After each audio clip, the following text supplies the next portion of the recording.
Selamat pagi untuk anak-anak ibu semuanya. Bagaimana kabarnya? Ibu harap kita semua sehat selalu.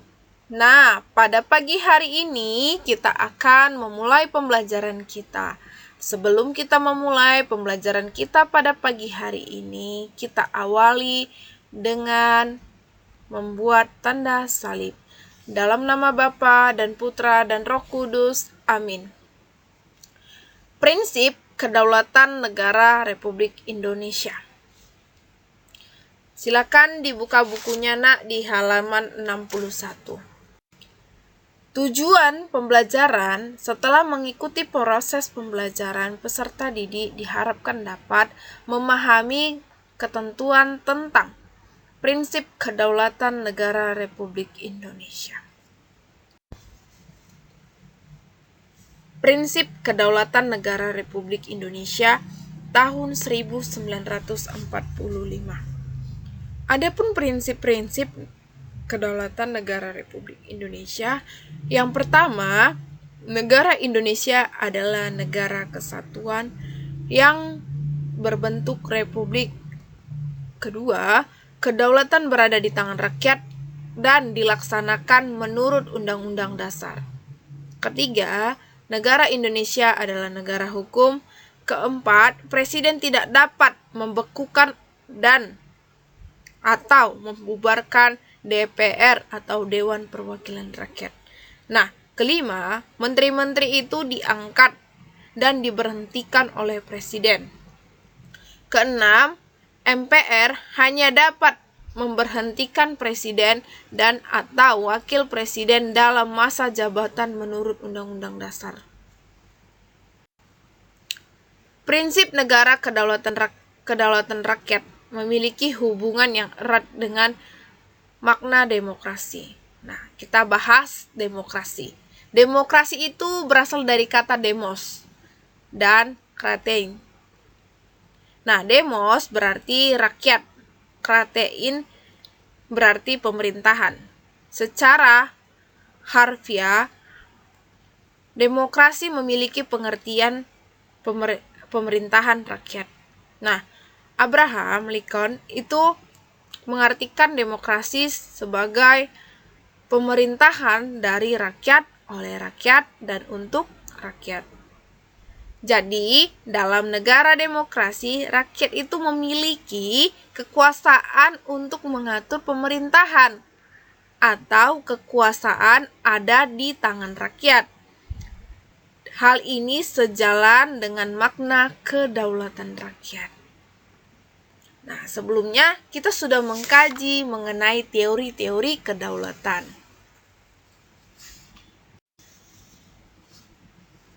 Budi Arjo. Nah, mengemukakan sejumlah syarat dasar untuk terselenggaranya pemerintahan yang demokrasi di bawah rule of law sebagai berikut. 1. Perlindungan konstitusi. Kedua, badan kehakiman yang bebas dan tidak memihak. Jadi tidak boleh berpihak ke satu, harus dia itu tidak boleh harus menciptakan keadilan. Ketiga, pemilihan umum yang bebas. Keempat, kebebasan untuk menyatakan pendapat. Karena kita demokrasi kan. Nah, kelima, kebebasan untuk berserikat atau berorganisasi dan berposisi. Keenam, pendidikan kewarganegaraan. Nah, demokrasi Pancasila ini memiliki makna bahwa demokrasi yang dijiwai oleh nilai-nilai Pancasila sebagai satu kesatuan. Demokrasi dijiwai oleh nilai-nilai. Pertama, itu ketuhanan yang Maha Esa. Kedua, kemanusiaan yang adil dan beradab. Ketiga, persatuan Indonesia. Keempat, kerakyatan yang dipimpin oleh hikmat kebijaksanaan dalam permusyawaratan perwakilan. Kelima, keadilan sosial bagi seluruh rakyat Indonesia. Jadi, demokrasi ini Demokrasi Pancasila memiliki makna demokrasi yang dijiwai dari nilai-nilai Pancasila. Nah, jadi anak-anak ibu pasti sudah hafal ya dari isi dari sila 1 sampai sila kelima Pancasila. Nah, demokrasi Pancasila merupakan demokrasi yang sesuai dengan bangsa Indonesia karena bersumber pada tata nilai sosial, budaya bangsa yang sudah melekat dalam kehidupan masyarakat sejak dahulu. Asas atau prinsip utama demokrasi Pancasila. Nah, Pancasila yaitu pengambilan keputusan melalui musyawarah mufakat atau itu dijelaskan pada sila keempat. Nah, musyawarah berarti pembahasan untuk menyatukan pendapat dalam penyelesaian masalah bersama.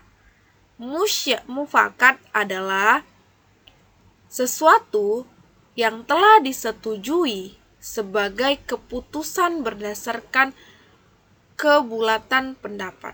Jadi mufakat ini itu sesuatu yang telah disetujui hasilnya. Nah, kalau musyawarah itu tadi kan berarti pembahasan untuk menyatukan pendapat-pendapat. Jadi mufakat adalah hasilnya. Jadi musyawarah mufakat berarti pengambilan suatu keputusan berdasarkan kehendak orang banyak ataupun rakyatnya sehingga tercapai pembulatan pendapat, yaitu mufakat. Paham? Membedakan musyawarah, mufakat, apa itu musyawarah, apa itu mufakat. Nah, sekian materi pembelajaran kita pada pagi hari ini. Jadi anak-anak ibu, apabila tidak ada yang tidak paham mengenai prinsip-prinsip kedaulatan negara, bisa dipertanyakan kepada ibu dan di minggu depan kita akan lanjut materi kita. Selamat pagi untuk kita semua. Kita akhirin dengan membuat tanda salib.